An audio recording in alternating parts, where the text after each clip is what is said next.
तो last sem पे मैंने साइन एक्स का ग्राफ बताया था और ये भी बताया था कि मैक्सिमम वैल्यू और मिनिमम वैल्यू साइन एक्स की क्या होती है। ठीक है, साइन एक्स की मैक्सिमम एंड मिनिमम वैल्यू ये आया था। Sine x maximum value of sine x, maximum value of sin x is equal to 1 when x is equal to pi by 2, and minimum value of sin x is equal to -1 when x is equal to minus pi by 2। ये हमने देखा था। और इस तरह से हम लिख सकते हैं कि अब साइन का एंगल, एक्स एंगल रिप्रेजेंट करता है। साइन का एंगल चाहे कोई भी रियल वैल्यू हो जाए, चाहे कुछ भी रियल वैल्यू हो जाए, कितना भी बड़ा हो जाए, कितना भी छोटा हो जाए, उसकी वैल्यू -1 के बराबर हो सकती है या फिर उससे बड़ी होगी। मिनिमम का मतलब क्या है? उससे नीचे वो नहीं जाएगा, या तो उतना होगा या उसके ऊपर होगा। और मैक्सिमम वैल्यू 1 होगी या फिर मैक्सिमम वैल्यू 1 होगी। तो साइन एक्स की वैल्यू -1 से बड़ी या बराबर एंड 1 से छोटी या बराबर होगी। कोई भी वैल्यू इस तरह से होगी। अगर कोई ये कहता है कि sine x is equal to -2, तो ये वैलिड नहीं है। हम कहेंगे ऐसा नहीं होगा कभी भी। Not possible, not possible for any value of x, not possible for any value of x.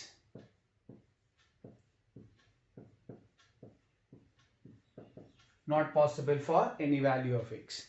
ठीक है, तो साइन एक्स की वैल्यू कभी भी -1 से छोटी नहीं हो सकती। सिमिलरली अगर हमारे पास आता है sine x is equal to 2, तो this is not possible, not possible for any value of x. ठीक है, because sine x can never be greater than 1। Sine x can be 1 is maximum value of sine x, but sine x can never be greater than 1। इसी तरह से अब हम cos x के लिए बोलेंगे, पर अब मैं cos x का अभी पूरा ग्राफ नहीं बताऊंगा। तुम्हें क्या करना है, cos x का ग्राफ खुद से ड्रॉ करना है। ठीक है, जो मैं बात आने वाले किसी लेक्चर में बताऊंगा, पर तुम्हें cos x का ग्राफ खुद से ड्रॉ करना है। ठीक है, मैं तुम्हें बता देता हूं, फिर से रिपीट कर रहा हूं कि साइन का एंगल कुछ भी हो जाए, x की बजाय सपोज करो कोई 2x लिख दे, तब भी इसकी वैल्यू -1 से 1 के बीच में होगी। ठीक है, और कुछ ऐसा हो जाए साइन x प्लस डेल्टा हो जाए, उससे भी फर्क नहीं पड़ता। x प्लस डेल्टा भी कोई एंगल ही तो आएगा, और साइन का कोई एंगल आएगा, चाहे x हो या x प्लस डेल्टा हो या 2x हो। साइन का एंगल कुछ भी हो जाए, उसकी वैल्यू हमेशा -1 से +1 के बीच में हो। ठीक है, यही अब हम कह सकते हैं cos के लिए। cos x की वैल्यू भी हमेशा -1 से +1 के बीच में होती है। cos x की वैल्यू भी हमेशा -1 से +1 के बीच में होती है, जिसको आसानी से समझा जा सकता है। कैसे? मैंने क्या कहा अभी तुमसे कि साइन का एंगल चाहे कुछ भी हो जाए, साइन का एंगल चाहे कुछ भी हो जाए, उसकी वैल्यू -1 से +1 होगी, कुछ भी हो जाए। अब साइन का एंगल कुछ भी हो जाए, तो साइन का एंगल π/2 + x भी हो जाए, तब भी इसकी वैल्यू -1 से +1 के बीच में होगी। क्लियर है? कल हमने या प्रीवियस वीडियो लेक्चर में हमने देखा है। तो साइन का एंगल कुछ भी हो जाए, उसकी वैल्यू -1 से +1 के बीच में होगी। उसकी मिनिमम वैल्यू -1 होगी और मैक्सिमम वैल्यू +1 होगी। अब अगर साइन का एंगल π/2 + x है, तो उसको हम cos x लिख सकते हैं, बिल्कुल लिख सकते हैं। तो cos x की भी मिनिमम वैल्यू -1 है, cos x की भी मैक्सिमम वैल्यू +1 है। क्लियर है ये? cos x की मिनिमम वैल्यू -1 और cos x की मैक्सिमम वैल्यू +1। ये पॉइंट क्लियर हो रहा है? अच्छा, तो cos x maximum value of cos x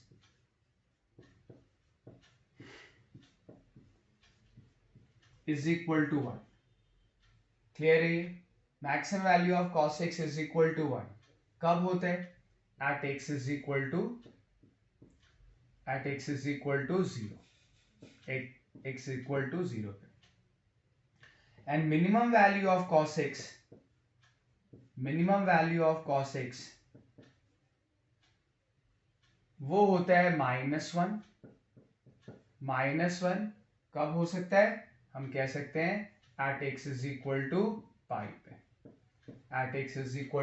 पे, तो जो बात sin x के लिए ट्रू है, मतलब सारी बात नहीं, पर sin x की मैक्सिमम वैल्यू 1 है तो cos x की मैक्सिमम वैल्यू 1 है। sin x की मिनिमम वैल्यू -1 है तो cos x की मिनिमम वैल्यू क्या आएगी? -1। क्लियर हो रहा है ये पॉइंट? अब ये हमने देख लिया, चाहे एंगल कुछ भी हो जाए, sin x की मैक्सिमम वैल्यू 1 होगी, मिनिमम वैल्यू -1 होगी। अब इसको देखिए,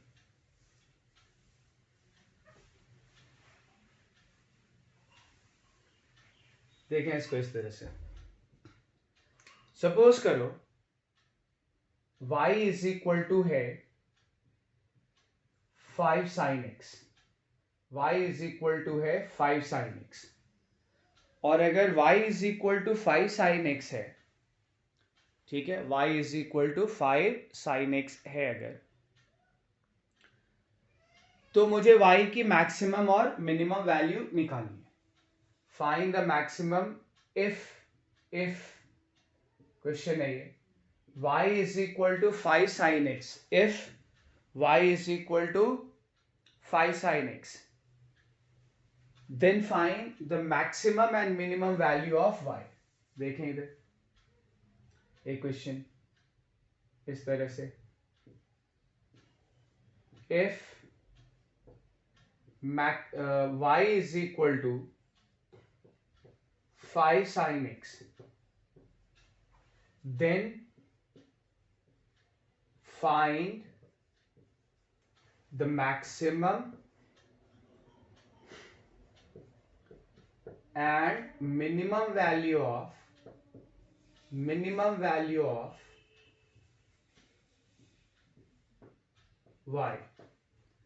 अगर y is equal to 5 sin x है तो हमें पता करना है maximum and minimum value of y। if y is equal to 5 sin x, then we have to find the maximum and minimum value of y। कैसे निकालेंगे देखें। हमें पता है कि sin x जो होता है वो -1 to 1 होता है, sin x -1 to 1 होता है, ठीक है, और y क्या है? 5 sin x। तो एक काम करें, इस इनइक्वालिटी में 5 मल्टीप्लाई कर दें, इस इनइक्वालिटी में 5 मल्टीप्लाई कर दें। अगर इस इनइक्वालिटी में 5 मल्टीप्लाई करेंगे तो क्या आएगा? -5 लेस देन और equal to 5 sin x, less than और इक्वल टू 5। देखो मैंने 5 मल्टीप्लाई किया, 5 एक पॉजिटिव नंबर है और पॉजिटिव नंबर से मल्टीप्लाई करने से इनइक्वालिटी का साइन सेम रहता है। पॉजिटिव नंबर मल्टीप्लाई करने से इनइक्वालिटी का साइन सेम रहता है। मैं जो कहना चाह रहा हूं उसको यहां पे एक्सप्लेन करूं। जैसे देखो 5 इज ग्रेटर देन 2, अब मैं दोनों साइड 3 से मल्टीप्लाई करूं तो 5 इंटू 3 आएगा, इधर 2 इंटू 3 आएगा, ये 15 हो गया, ये 6 हो गया। तो इनइक्वालिटी का साइन अभी भी वही है जो पहले था। 5 LHS RHS से बड़ा था, अभी भी LHS RHS से बड़ा है। पर अगर हम यहां पे देखें कि 5 ग्रेटर देन 2 है और हम इसमें किसी नेगेटिव नंबर से मल्टीप्लाई करें, सपोज करो -3 से, तो ये -15 होगा और ये -6 होगा, और हमें पता है -15 -6 से छोटा होता है, ठीक है। नेगेटिव में बड़ा मतलब बेसिकली छोटा हो गया। तो देखो क्या हुआ, पहले LHS RHS से बड़ा था, अब LHS RHS से छोटा हो गया। तो किसी इनइक्वालिटी में जहां पे ग्रेटर देन या लेस देन का साइन हो, उसमें अगर तुम पॉजिटिव नंबर से मल्टीप्लाई करते हो तो इनइक्वालिटी पे कोई फर्क नहीं पड़ता, इनइक्वालिटी का साइन सेम रह जाता है। पर अगर नेगेटिव नंबर से मल्टीप्लाई करते हो तो इनइक्वालिटी का साइन जो है वो रिवर्स हो जाता है। क्लियर है ये? तो तुम देखो इधर इस वाली जगह पे -5 इज लेस देन और equal to 5, sine x is less than और इक्वल टू 5 है, ठीक है। तो हमने ये होता है -1 इज लेस देन और equal to sine x is less than और इक्वल टू 1, 5 से मल्टीप्लाई किया, -5 लेस देन और equal to 5 sine x is less than और इक्वल टू 5। इनइक्वालिटी पे कोई फर्क नहीं पड़ा, इनइक्वालिटी का साइन बिल्कुल चेंज नहीं हुआ, पहले ये ग्रेटर था, ये ऐसे था, अभी भी वही है। अच्छा, 5 साइन एक्स क्या है? y। 5 साइन एक्स क्या है? y। तो y क्या आ गया? ग्रेटर देन और equal to -5 and less than और इक्वल टू 5। y आ गया -5 इज लेस देन और equal to y is less than और इक्वल टू 5। क्लियर है? इसका मतलब y जो है वो हमेशा -5 से बड़ा होगा। क्लियर है? तो y की मिनिमम वैल्यू क्या होगी? जब y -5 के बराबर होगा, क्योंकि y कभी भी -5 से छोटा नहीं होगा, -5 के बराबर होगा या उससे बड़ा होगा। तो मिनिमम कितना हो गया? -5। और y की मैक्सिमम वैल्यू कितनी आएगी? क्लियरली इससे देख के लग रहा है 5 से छोटा या बराबर है, तो हमेशा 5 से छोटा होगा, और जब बराबर होगा हो सकता है लेकिन बड़ा कभी नहीं हो सकता। तो मैक्सिमम वैल्यू कितनी आई? 5। तो यहां पे हमने इस तरह से एक इनइक्वालिटी को सॉल्व किया। क्लियर है ये? अब देखिए जरा एक और क्वेश्चन देखते हैं, ठीक है। जैसे ये देखा वैसे एक और क्वेश्चन देखते हैं। If y is equal to -7 sine x plus delta, -7 sine x plus delta, then find the maximum and minimum value of y। y क्या है? -7 sin x plus delta, then we have to find the maximum and minimum value of y। we have to find the maximum and minimum value of y। निकालें जरा, फिर उसी तरह से proceed करते हैं। sin x plus delta, sine x plus delta, sine का angle चाहे कुछ भी हो वो हमेशा -1 से बड़ा होगा या बराबर होगा, मिनिमम वैल्यू -1 होगी, और 1 से हमेशा छोटा या बराबर, ठीक है। साइन इसी रेंज में होगा हमेशा, मिनिमम वैल्यू -1, मैक्सिमम वैल्यू +1। अब क्या करें? इसमें मल्टीप्लाई करें -7, इसमें मल्टीप्लाई करें -7, तो -1 इंटू -7 करोगे तो 7 हो जाएगा। पर तुम नेगेटिव नंबर से मल्टीप्लाई कर रहे हो इसलिए इनइक्वालिटी का साइन चेंज होता है। तुम किससे मल्टीप्लाई कर रहे हो? -7 से। नेगेटिव नंबर से मल्टीप्लाई कर रहे हो इसलिए इनइक्वालिटी का साइन चेंज हो जाएगा, ठीक है। -7 sine x plus delta greater than और इक्वल टू -7, ठीक है। 7 ग्रेटर देन और इक्वल टू मैंने इसमें किससे मल्टीप्लाई किया? -7 से, तो -7 से करूंगा तो ये +7 हो जाएगा, इधर -7 मल्टीप्लाई किया, और 1 को -7 से करूंगा तो क्या आ जाएगा? -7, ठीक है। आ रही बात समझ में? क्योंकि -7 से मल्टीप्लाई करते हैं तो इनइक्वालिटी का साइन रिवर्स हो गया, जो बड़ा है इधर था वो ये आ गया, जो ऐसे छोटे में था ये बड़े में आ गया।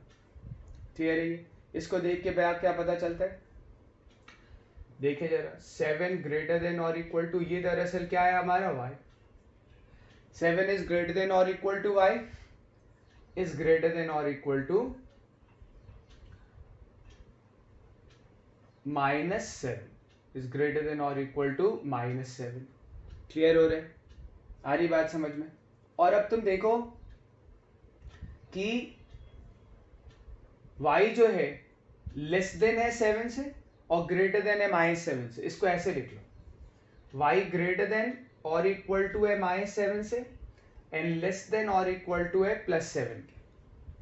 y इस तरह से, यानी यहां से देख सकते हैं कि y -7 से कभी छोटा नहीं होगा, उससे बड़ा होगा, बराबर हो सकता है. तो y की मिनिमम वैल्यू कितनी आ गई? -7. और y की मैक्सिमम वैल्यू कितनी आ गई? +7. तो ये y की मिनिमम और मैक्सिमम वैल्यू है. क्लियर है ये? हम इस तरह से निकाल सकते हैं. ठीक है.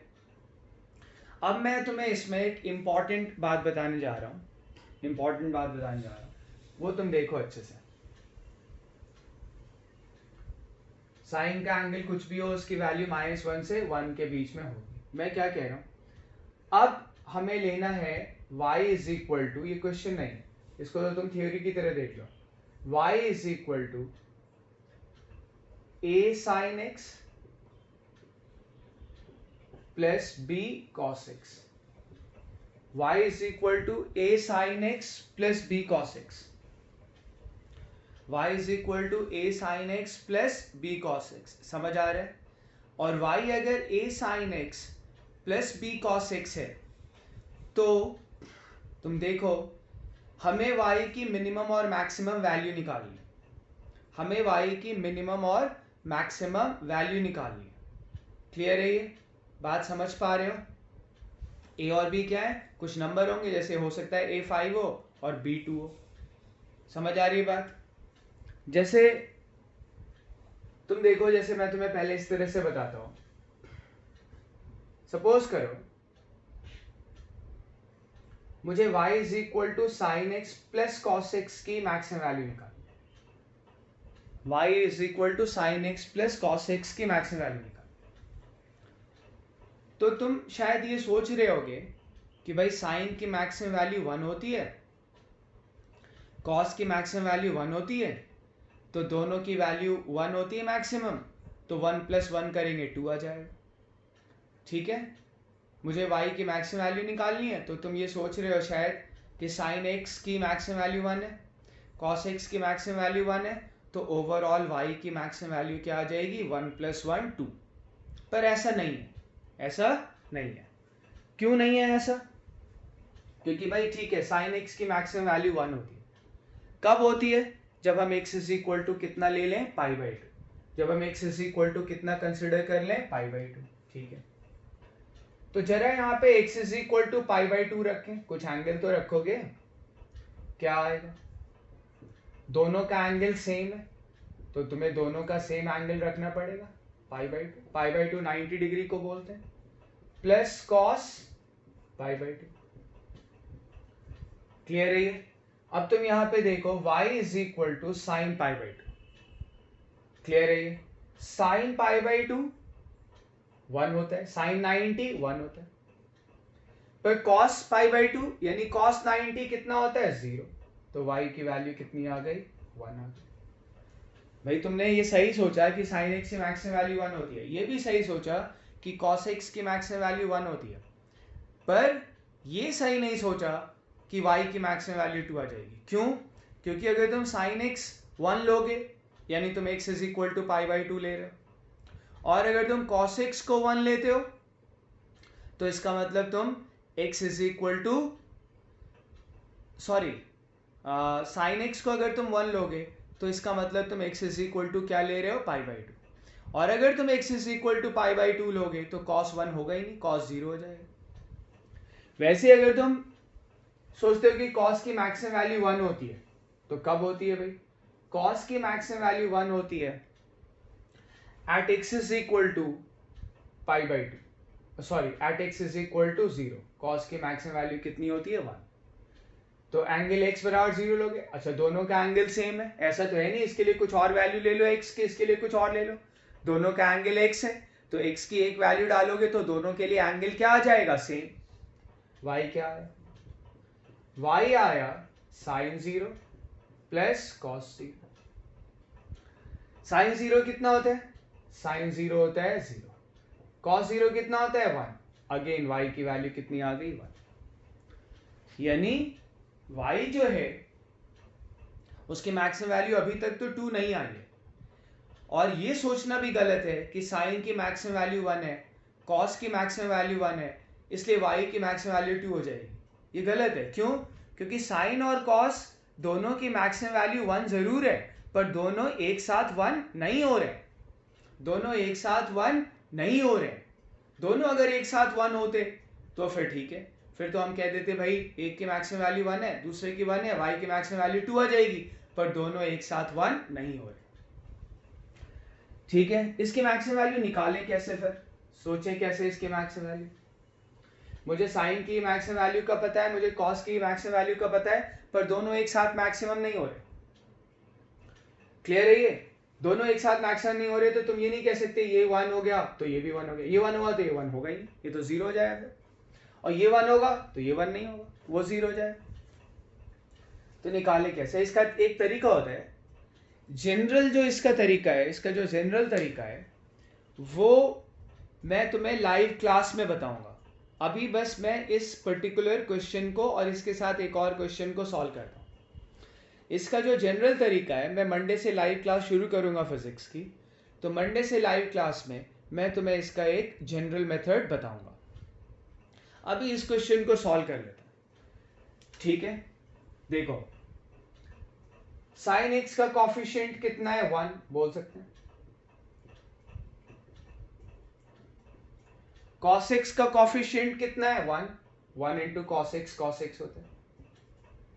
तो एक काम करो, तुम एक ट्रायंगल बना लो,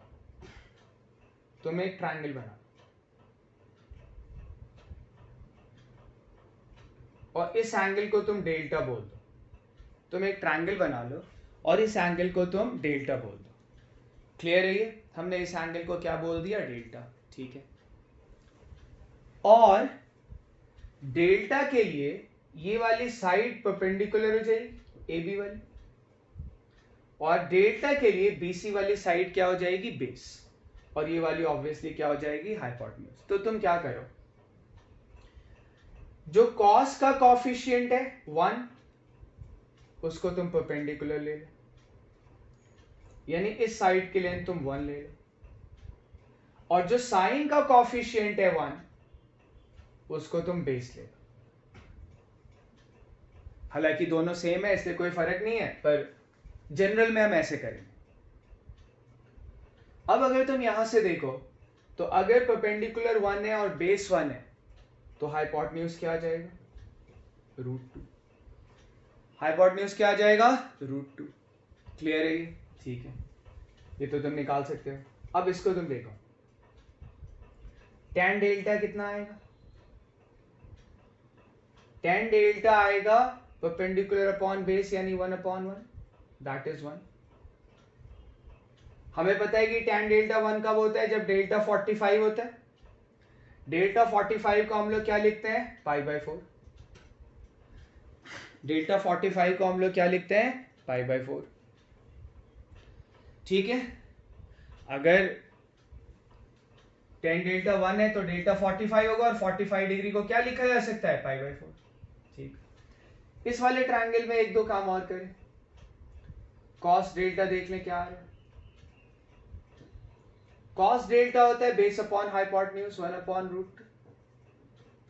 इसमें देख लें साइन डेल्टा क्या आ रहा है, साइन डेल्टा आएगा परपेंडिकुलर अपॉन हाइपोटेन्यूज 1/√2, ये आ जाएगा। और डेल्टा हमें पता है, डेल्टा कितना है, 45 डिग्री। डेल्टा कितना है, 45 डिग्री। हो रहा है क्लियर? डेल्टा आ रहा है हमारा 45 डिग्री। अब तुम देखो,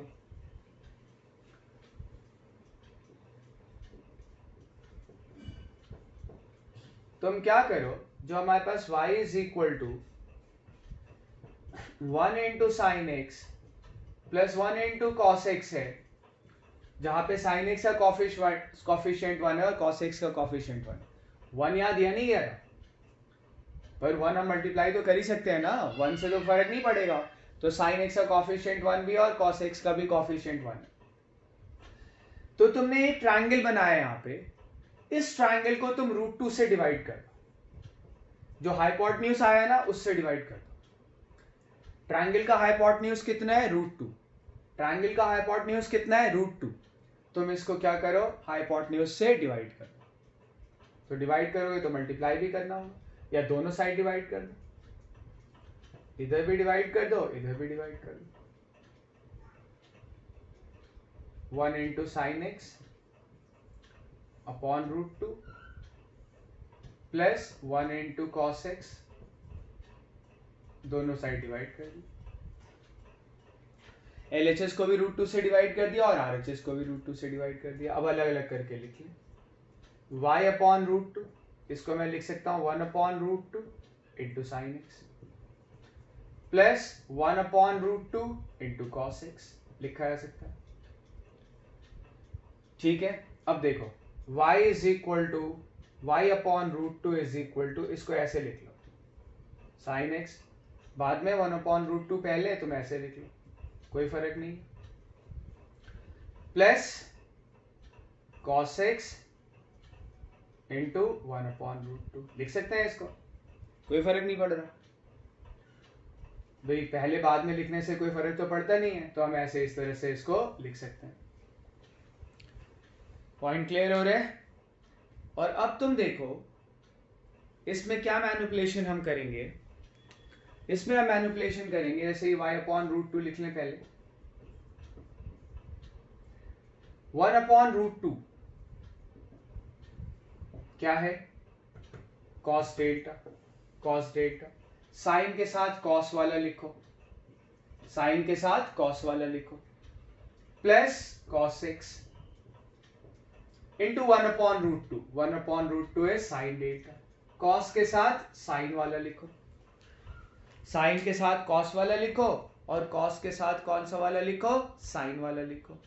क्लियर हो रहा है? अब तुम देखो, तुमने ये फॉर्मूला पढ़ा है, तुमने ये फॉर्मूला पढ़ा है कि sine a plus B is equal to sine A cos B plus cos A sine B, ये तुमने पढ़ा है। Sine A plus B is equal to sine A cos B plus cos A sine B. आ रही बात समझ में? तो तुम इसको देखो ध्यान से, ये क्या है? Sine x cos delta plus cos x sine delta, sine x cos delta plus cos x sine delta. तो ऐसे ही तो कुछ हो गया ना, साइन ए कॉस बी प्लस कॉस ए साइन बी।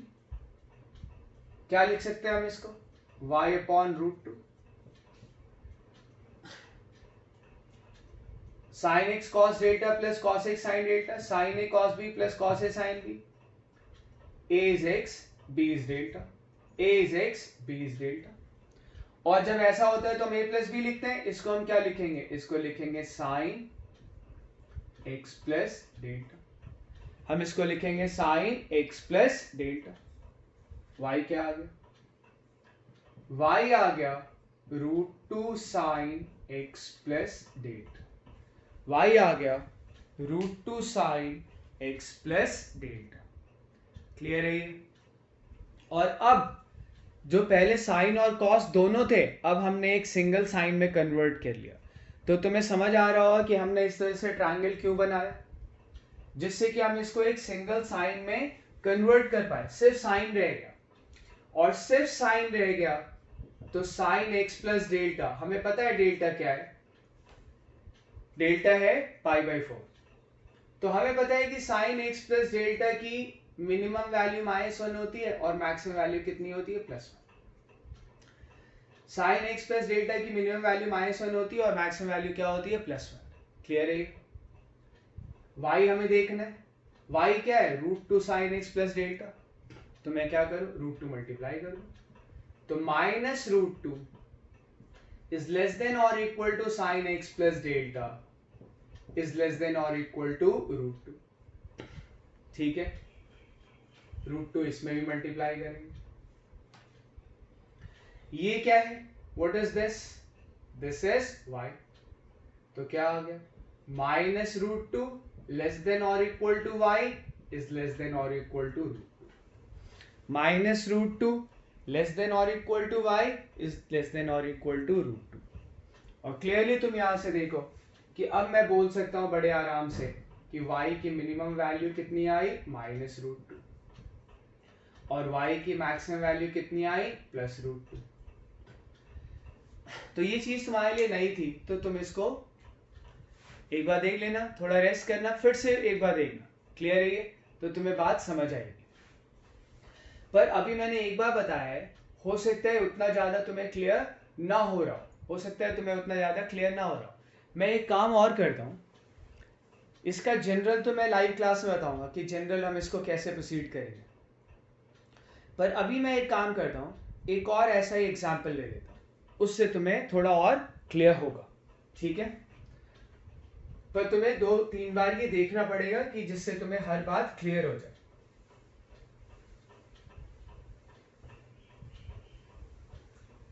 एक और एग्जाम्पल ले लेता हूं.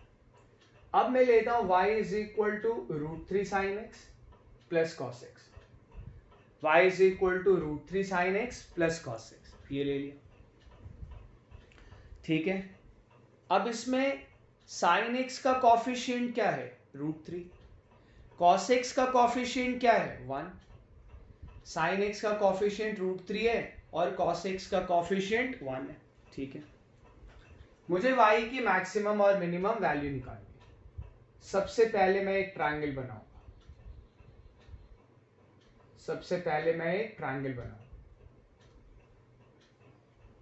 ये एंगल डेल्टा लिखूंगा. डेल्टा सिंबल है, तुम कुछ भी एंगल लिख सकते हो. और जो कॉस का कॉफिशिएंट है वो 1 है. हम इसके यहाँ पे 1 लिख सकते हैं. तो डेल्टा के सामने वाला ये राइट एंगल ट्रायंगल है. जिस एंगल की मैं बात कर रहा हूं उसके सामने वाला परपेंडिकुलर हो. कॉस के कॉफिशिएंट को परपेंडिकुलर की लेंथ मान लो और साइन के कॉफिशिएंट को बेस की लेंथ मान लो. उल्टा भी कर सकते हैं, पर उल्टा करेंगे ना तो जैसे अभी साइन ए प्लस बी वाला फॉर्मूला लगा है उसमें कॉस वाला फॉर्मूला लग जाएगा. क्लियर है? कॉस ए माइनस बी वाला लगेगा. तुम उल्टा करके देखना खुद से. तुम साइन के कॉफिशिएंट को क्या मान लेना? परपेंडिकुलर. और कॉस के कॉफिशिएंट को क्या मान लेना? बेस. उसको खुद से करके देखना, कर लोगे तुम. ये आ गया. अब अगर ये रूट थ्री और ये 1 है तो तुम डेफिनेटली क्या निकाल सकते हो? तुम निकाल सकते हो हाइपोटेन्यूज 2 आ जाएगा इसका हाइपोटेन्यूज 2. अब तुम देखो tan डेल्टा क्या है? tan डेल्टा है परपेंडिकुलर अपॉन बेस, यानी 1 upon root three. tan 1 upon root three कब होता है? जब एंगल हो जाए 30 डिग्रीज. 30 डिग्रीज को हम पाई बाई 6 लिख लेते हैं. हो रहा है क्लियर? अब इस ट्रायंगल में साइन डेल्टा की वैल्यू लिख लो. साइन डेल्टा की, इस ट्रायंगल में साइन डेल्टा की वैल्यू क्या आएगी? Perpendicular upon hypotenuse, that is half. इस ट्रायंगल में कॉस डेल्टा की भी वैल्यू लिख लो. कॉस डेल्टा की वैल्यू क्या आएगी? Base upon hypotenuse root three upon 2. ठीक है? ये कर लो पहले. सबसे पहले राइट एंगल ट्रायंगल बना लो. ठीक है? और इस चीज को ना अभी थोड़ा रिवाइंड करके एक बार फिर से देख लो कि क्या किया है मैंने. मैं y की मैक्सिमम और मिनिमम वैल्यू निकाल रहा हूं. ठीक है? अब तुम क्या करो, दोनों तरफ डिवाइड कर दो हाइपोटेन्यूज से. तो इधर y अपॉन 2 आ जाएगा. इधर क्या आएगा? Sine x into root three लिख सकते हैं, आगे पीछे से फर्क नहीं पड़ता है, प्लस कॉस एक्स इंटू 1. इधर भी 2 से डिवाइड कर दो. LHS में 2 से डिवाइड किया तो RHS में भी 2 से डिवाइड करेंगे. मैंने RHS में भी 2 से डिवाइड कर दिया. अब इधर लिख लें y upon 2 is equal to, इसको कैसे लिखें? इसको ऐसे लिख लेते हैं, अलग अलग करके लिख लेते हैं. Sine x into root three by two plus cos x into 1/2। Definitely इसको ऐसे लिखा जा सकता। तो y/2 क्या आएगा? y/2 sin x into √3/2। √3/2 क्या है? cos delta cos x। 1/2 क्या है? sin delta. और अभी अभी तुम्हें बताया है कि ये फॉर्मूला बनता है sin a cos b plus cos a sin b वाला। a की जगह पे x है, b की जगह पे डेल्टा है, तो ये क्या हो जाएगा? ये हो जाएगा sin x प्लस डेल्टा। आ जाएगा sin x प्लस डेल्टा। तो y/2 is equal to sine x plus delta आ गया। तो y इज इक्वल टू क्या आ जाएगा? y इज इक्वल टू आ जाएगा 2 साइन एक्स प्लस डेल्टा। ये आ गया। ठीक है, और मुझे y की मैक्सिमम और मिनिमम वैल्यू निकालनी। निकल आएगी। y is equal to 2 sine x plus delta हो गया, और मुझे पता है कि साइन एक्स प्लस डेल्टा हो या साइन का एंगल कुछ भी हो, उसकी मिनिमम वैल्यू -1 से कम नहीं हो सकती और उसकी मैक्सिमम वैल्यू 1 से ज्यादा नहीं हो सकती। -1 से 1 के बीच में ही रहेगा, हमेशा कुछ भी रहेगा -1 से 1 के बीच में रहेगा। 2 मल्टीप्लाई कर दे, क्या आया? -2। 2 मल्टीप्लाई कर रहे हैं इसमें, जिससे कि मुझे y मिल जाए 2 sine x plus delta less than और इक्वल टू 2। और 2 साइन एक्स प्लस डेल्टा है क्या? 2 साइन एक्स प्लस डेल्टा जो है वो y है, और 2 साइन एक्स प्लस डेल्टा अगर y है तो y क्या आ गया? ग्रेटर देन और इक्वल टू -2 लेस देन और इक्वल टू 2। ठीक है, तो y की मिन वैल्यू क्या आएगी? -2। और y की मैक्स वैल्यू कितनी आई? +2। क्लियर हो रहा है? अब हमें ये देखना है कि आखिर वो कौन सा एंगल है। जैसे y is equal to √3 sine x plus cos x लिखा हुआ है ना, तो एंगल x है, साइन का भी और कॉस का भी। तो हमें पता करना है कि आखिर x की वो कौन सी वैल्यू है जिस पे y जो है वो मैक्सिमम होता है, और x की वो कौन सी वैल्यू है जिस पे y जो है वो मिनिमम होता है। ये तो हमने निकाल लिया कि y की मिनिमम वैल्यू कितनी है? -2, और y की मैक्सिमम वैल्यू कितनी है? +2। अब y था क्या हमारा? √3 sine x plus cos x था। ठीक है, तो साइन का एंगल भी क्या है? x। कॉस का एंगल भी क्या है? x। तो अब हमें यहाँ पे ये पता करना है कि आखिर x की वो कौन सी वैल्यू है जिस पे y की वैल्यू मैक्सिमम आ रही है, और x की वो कौन सी वैल्यू है जिस पे y की वैल्यू क्या आ रही है? मिनिमम आ रही है। ठीक है, ये हम अगले वीडियो लेक्चर में देखेंगे, पर मैं तुम्हें कुछ अब 2-3 क्वेश्चन दे देता हूं जो तुम्हें यहाँ पे करना है। ठीक है,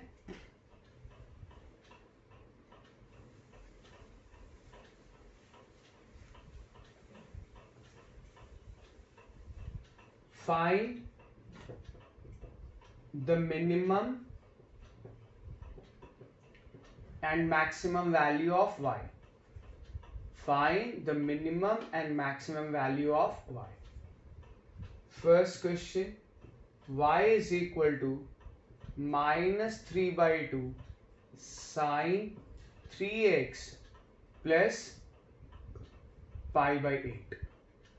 Second question, y is equal to 5/2 cos 7x/2 plus pi/4. Third question, y is equal to 4 plus 5 sin x. y is equal to 4 plus 5 sin x. इसके मिनिमम और मैक्सिमम वैल्यू निकालनी। ढंग से करना, ये मैं अगले वीडियो लेक्चर में डिस्कस करूंगा। y is equal to 3 minus 2 cos x. इसके भी हमें मिनिमम मैक्सिमम वैल्यू निकालनी। ये 4 क्वेश्चंस हो गए। Fifth question, y is equal to 7 minus 3 sin x. Sixth question, y is equal to 10 plus 5 cos x. Seventh question, y is equal to 1 upon 10 plus 5 sin x. इसकी minimum maximum value निकाली. Seventh वाला question ढंग से करना, ठीक है. Eighth, y is equal to 1 upon 3 minus 2 cos x. इसकी minimum maximum value. ये 8 क्वेश्चंस हो गए. Ninth question, y is equal to sin x plus √3 cos x की मिनिमम और maximum value. Tenth, y is equal to 3 sin x plus 4 cos x के minimum और maximum value. ये 10 questions हैं और उसके बाद हम एक जनरल डेरिवेशन करेंगे अगले वीडियो लेक्चर में. इनको भी डिस्कस करेंगे और जनरल डेरिवेशन करेंगे. वो जनरल डेरिवेशन होगा y is equal to a sin x plus b cos x की मैक्सिमम और मिनिमम वैल्यू.